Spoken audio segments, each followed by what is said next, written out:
ये सिल में सितारे वाली कोटी पहन रहेगा। बहुत शुक्रिया सर। ये देखिए जी, मैंने आपको जो कहा था कि एक एक लफ्ज़ जो है वो सुनने के काबिल होता है माशाल्लाह, और ये ऐसा है मोतियों की तरह परोते हैं अपनी कोई भी बात। मैंने तकरीबन हर टॉपिक पे बात की और अल्हम्दुलिल्लाह उसके हवाले से गिलानी साहब ने हमेशा मुझे मुतमिन किया और बल्कि बहुत अच्छे मतलब जवाब दिए। जब भी मतलब काम हुआ कोई भी मुझे इनसे होता है ना, कोई सवाल पूछता हूँ, बहुत अच्छा जवाब आपने भी सुना होगा, महसूस किया होगा। अच्छा, अब हमारे दरमियान में मौजूद है मेरे आरजे, मेरे साथी कुलीग FM 88.6 के प्लेटफॉर्म से हम अपना काम कर रहे हैं, मगर ये राजी भुट्टा का नाम कॉमेडी के हवाले से one man show standing comedy बहुत अच्छी करते हैं, और आज मैंने स्पेशली इनको इनवाइट किया था कि आप लोग जो हैं अपना काम कर करके जो हैं वो थके होते हैं और बातें आप ज़रा वही बिजनेस की सुन रहे होते हैं, तो कुछ और बातें जो आपको चेहरे पे मुस्कुराहटें ला सके, तो वो बात भी आपको आप सुनना चाहेंगे कि नहीं? आपकी खिलाफ बताएंगे। तो मैं चाहूँगा ये इनका फन जो है वो आम गुलकारों से या सिंगर या कॉमेडियन से डिफरेंट इसलिए है कि ये अपने मुंह से बहुत सारे अदाकारों की आवाज़ और बहुत सारे साज आपको बगैर साज के सुना सकते हैं सिर्फ अपनी जुबान से। तो please put your hands together for राजी भुट्टा। पाकिस्तान लाए थे तो इनकी उम्र 10 साल थी, तो 10 साल आप बच्चे को मैं जानता हूँ, अंदाजा लगाएं इसकी रग रग से मैं वाकिफ हूँ। तो ये बहुत शरारती बच्चा है, बड़े अच्छे अच्छे जुमले कहता है, लेकिन बाअदब बच्चा है, इस वजह से अल्लाह ने इसको बहुत इज्जत दी। बहुत शुक्रिया जी। बिस्मिल्लाहिर्रहमानिर्रहीम। जरा सुर चाह के। हाँ जी, आप सबका बहुत शुक्रिया, और स्पेशली नासिर भाई हमारे बड़े भाई हैं, बड़ा पुराना इनके साथ ताल्लुक़ है, और इन्होंने आज ही रिक्वेस्ट की कि इस तरह का छोटा सा एक गेट टुगेदर है, तो मैं चाहूँगा कि आप भी आएँ, और स्पेशली तारिक साहब को भी बुलाया। स्पेशली मैं आज स्पेशली शुक्रिया अदा करूँगा जनाब हमारे बड़े भाई काबिल एहतराम और आपके सामने तशरीफ़ फरमाए मोहसिन गिलानी साहब। इन्होंने अपनी घरेलू मसरूफियात छोड़ के आज आपके लिए टाइम निकाला, मैं इनका तहे दिल से लाहौर जा रहे थे वापस, आज लाहौर वापसी भी थी। रेडियो पाकिस्तान का जिक्र हो रहा था, रेडियो पाकिस्तान से भी एक सॉन्ग चल रहा था, मेल एंड फीमेल सॉन्ग, तो मैं कोशिश करूँगा कि एक दो लाइनें मैं आपको सुनाऊँ, लेकिन उससे पहले जो फ्लूट था वो फ्लूट किस तरह से बज रहा था।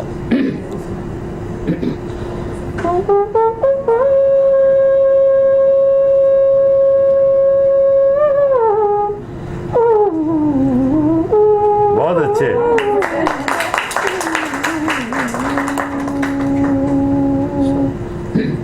गोरिए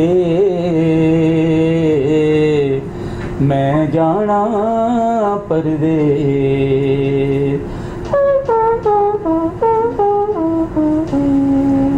गोरिए मैं जाना परदेस, मैं जाना तेरे नाल, गोरिए मैं जाना परदेस, गोरिए मैं जाना परदेस। तारिक अजीज शो में गया तो मैंने तारिक साहब ने जब मुझे स्टेज पे बुलाया तो बड़ी तारीफ़ की। मुल्तान से हमारे एक आर्टिस्ट आए हैं, मेरी बड़ी अच्छी कॉपी करते हैं, तो वो जो आइटम मैंने परफॉर्म किया मैं आपके सामने पेश करूंगा। मैंने तारिक अजीज साहब से कहा, तारिक अजीज साहब को यकीन आप लोगों को सुना हुआ है, सब लोगों ने देखा, लेकिन दुनिया में नहीं है, लेकिन हम उनकी मग़फ़िरत के लिए भी दुआ करेंगे। बड़ा हमारे पाकिस्तान का सरमाया थे और पूरी दुनिया में उन्होंने पाकिस्तान का नाम रोशन किया। तो मैंने उनसे पूछा, मैंने कहा तारिक साहब ये बताएं कि कोई भी फनकार, कोई भी पार्टिसिपेंट जब आता है तो बार बार तालियां बजाने का क्यों कहता है, ये तालियां बजाएं तालियां बजाएं। उस पर तारिक अजीज साहब ने बड़ा खूबसूरत जवाब दिया कि अजीज़ान मन, बात यह है कि कोई भी फनकार जब स्टेज पर आता है कहता है कि तालियां बज जाएं तालियां बज जाएं, तो उसका कतन ये मतलब नहीं होता कि वो आवाम से कह रहा है कि आप कव्वाल हैं इसलिए तालियां बज जाएं। ना मेरे भाई ना, बल्कि जो तालियां होती हैं ये फनकार और ऑडियंस के दरमियान इनका एक रब्त होता है, एक रिश्ता होता है, इसलिए फनकार बेचारा बार बार कहता है कि तालियां बज जाएं तालियां बज जाएं। तो देखिए मियाँ बीवी गाड़ी के दो पहिए होते हैं, अगर उनमें से एक पहिया भी ख़राब हो जाए तो गाड़ी चलना बंद हो जाती है, और सोने पे सुहागा होता है कि आपका घर जन्नत बन जाए। और मुझे उम्मीद है कि जितने भी यहाँ पर लोग बैठे हुए हैं आप सबका घर माशाल्लाह जन्नत ही होगा।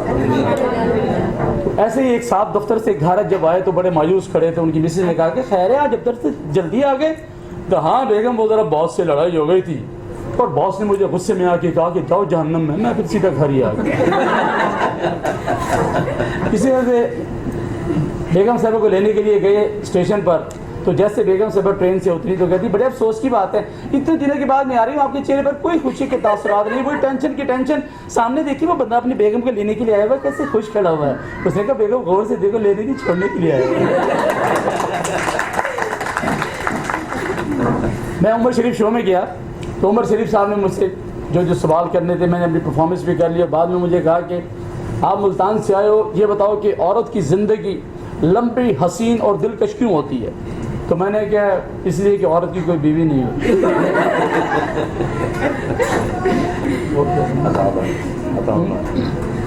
अताउल्लाह इसा खेल भी हमारे लोग की तो कोई शहनशाह। एक बंदा उन्होंने को चला गया, उन्होंने कहा जी खान साहब कितने पैसे लेने? उन्होंने कहा जी मैं 1 लाख रुपए लेना। उन्हें कहा जी तुम 1,20,000 देंगे तो कल तुम साढ़े को लाना है। उन्होंने कहा जी प्रोग्राम किस चीज़ का? उन्होंने कहा जी प्रोग्राम कोई नहीं, नाल मेरे दोस्त है वाले साहब होत हो गए ने तो कल असं उन्होंने 40वां रखे, तुम आगे तो गाने पूरे गाने ने सारी औरतों ने रोड पिटन पा। अब बता लो, इसे शरीफ साहब के लिए चैलेंज था, वो आए 40वें पे, उन्होंने पेटी रखी, बजाना शुरू किया। आवे माही ते कु पीड़ पवे ते तू खारी बोतल पीवे,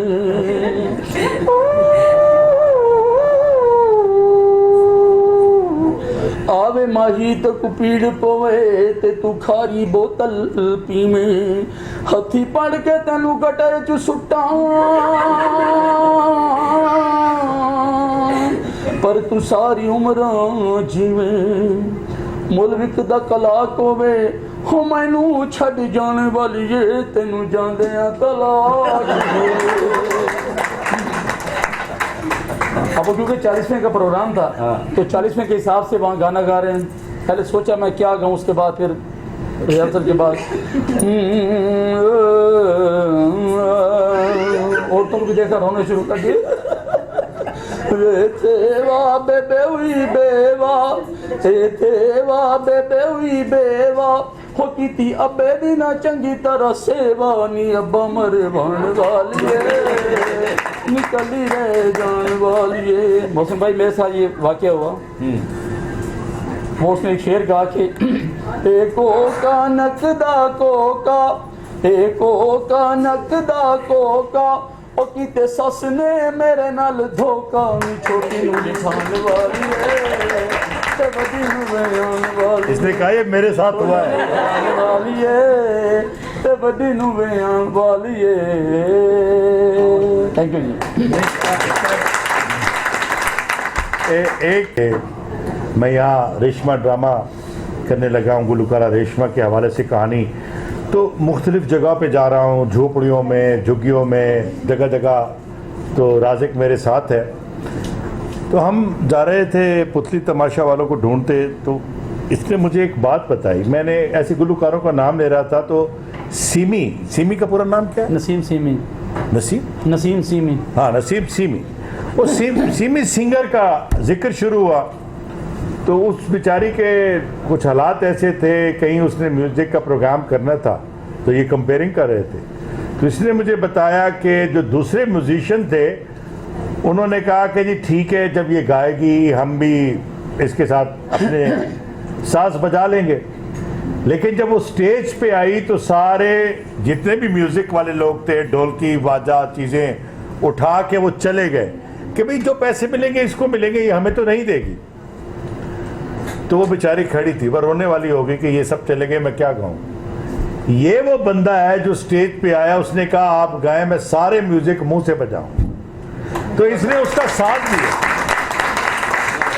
मेरे ये बात सुन के मेरे दिल में इसका एहतराम बढ़ गया कि एक फनकार जिसके अरूज के बाद कोई जवाल के लम्हे हों और उस वक्त लोग उसका साथ छोड़ रहे हों, तो उस वक्त पे कोई फनकार साथ कंधा जोड़ के खड़ा हो जाए तो ये बहुत बड़ी बात है, बहुत बड़ी। 4 गाने मैंने उनके कराए थे, 4 गाने अपनी म्यूजिक मुंह से म्यूजिक बजाए। वो जब गा के आई रोने लगी, मेरे पाँव में आगे गिर गई, यकीन जाना। तो मुझे खुद बड़ा दुख हुआ, मैंने कहा इस तरह से नहीं करना चाहिए था। बहरहाल आपदा परवीन जी भी कहते हैं कि वो कान ही क्या जिसमें बाली ना हो, वो चाल ही क्या जो मतवाली ना हो, वो घर ही क्या जिसमें घरवाली ना हो, वो ससुराल ही क्या जिसमें साली ना हो, वो दरबार ही क्या जिस पर कवाली ना हो, वो फूल ही क्या जिस पर डाली ना हो। और वो आज हमारे साथ मोहसिन भाई आए हैं, आपकी भरपूर ताली ना हो।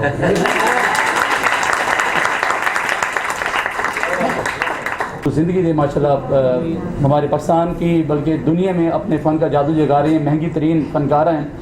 तो उनके सामने भी मुझे एक एहसास हासिल हुआ, मैंने उनकी कॉपी की उनके सामने। तो कोशिश करता हूँ कि हमारी मजबूरी है, जैसे मोहसिन भाई ने बताया कि माइक हमारी मजबूरी है। हाँ, क्योंकि माइक के साथ आवाज़ जो है वो प्रॉपर सुनाई देती है, तो लगता है कि वही गुलकारा गा रही है, वही म्यूज़िक बज रहा है। तो लेकिन बाहिम्मत आदमी है, कर ले। आप तो परवीन साहबा का थोड़ा सा अंदाज आपके सामने पेश करूँगा। ओ मियां हो मियां, ओ मियां हो मियां हो मियां, वे घड़ात को भन सट्टा, वे घड़ात को भन सट्टा, ते मेरे महबूब दी चेन रजाए वो, एक बार तेरा दूजा बार पानी दा, तेतरी जवेंदा जान दे नाल रलाए। अभी मैं सबसे इसका तर्जमा पूछूंगा। बाहम रूड़ी चूड़ी वाली, उसके लिए हमने आपको बुलाया था। नहीं, मैं बताऊंगा तर्जमा। ओ बाहम रूड़ी चूड़ी वाली, ते दूजी गल गिराटी पाए वो, सुन मियां हो सुन मियां, सुन मियां साहिब तेना वक्त घड़ेदा, वो सारी उम्र गई अजाई, माही याद घड़ोली भर दी, सुन याद घड़ोली भर दी, एक मोला करूं मैं डर दी, एक मोला करूं मैं डर दी, माही याद घड़ोली हक मोला माही याद घड़ोली भर दी, ओ मियां। पुतली तमाशे वालों के पास बैठे थे, वहाँ पे वो सुना रही थी, उनकी लड़कियाँ भी सुना रही थी, बंदे भी कुछ सुना रहे थे, म्यूज़िक इसने फरमाइश की हुई थी, सुना रहे थे।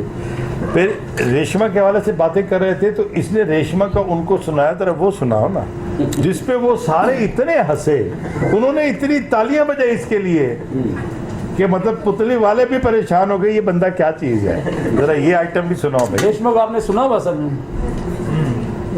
रेशमा को नहीं सुना? नहीं सुना हुआ। सुना होगा गुलकारा रेशमा, किसी ने ना सुना हो तो ये तो सुना होगा, लंबी जुदाई 4 दिन आधा प्यार और अब्बा, है ना, ये वो है लंबी जुदाई, ये वो वाली सिंगर है, उसका सुना रहा है। और कहीं ऐसी बात हो ना, बल्ले बल्ले वाला जो था वो जीत के घर शुक्रिया अदा करने के लिए वहाँ 25 वोट थे, तो उन्होंने कहा जी आपका बड़ा मेहरबानी, आपने मेरा साथ दिया। कह रहे हाँ जी, आपका निशान फुटबॉल था ना बता। सुनो। तो वो रेशमा साहबा हमारे पाकिस्तान की वो सिंगर थी जिन्होंने आज तक कभी स्टेज पे मेकअप नहीं किया था, वो जैसे सादा बैठी थी वैसे ही परफॉर्मेंस करने के लिए जाती थी। तो सारे दिन बिना रेशमा तो सलाम हो गए, मैं जिथे जानिया सजिंदा अपने घर दे लेके जानिया। तारक अजीज दे शो चले गए तो मेरे को तारक अजीज ने पूछा कि रेशमा जी तो तुसी कितने कितने शो किते ने?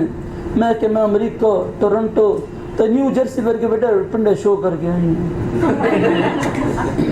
साड़ी आतों दी ऐसी गाना तो पहले माये सुटी दे, फिर गाना गाई दे, ताड़ी इजाजत पे तुसी ताड़ी मार दे मैं माये सुटा।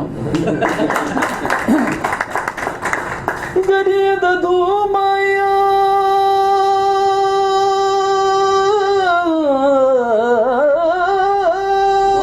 बहुत अच्छे। गरिया दा धूमाया पहले दिन मैं कुटांगे फिर कुटे मैंने चिट्टे रंग दी मखानी है, चिट्टे रंग दी मखानी है, मां मैनू दे दे कुड़ियों दे बित जानी। किते नैन न जोड़ी किते नैन न जोड़ी, मेरा मान न तोड़ी, तेनू वास्ते खुदा दा वागा पुत नन मोड़ी किथे नैन न जोड़ी किथे नैन न जोड़ी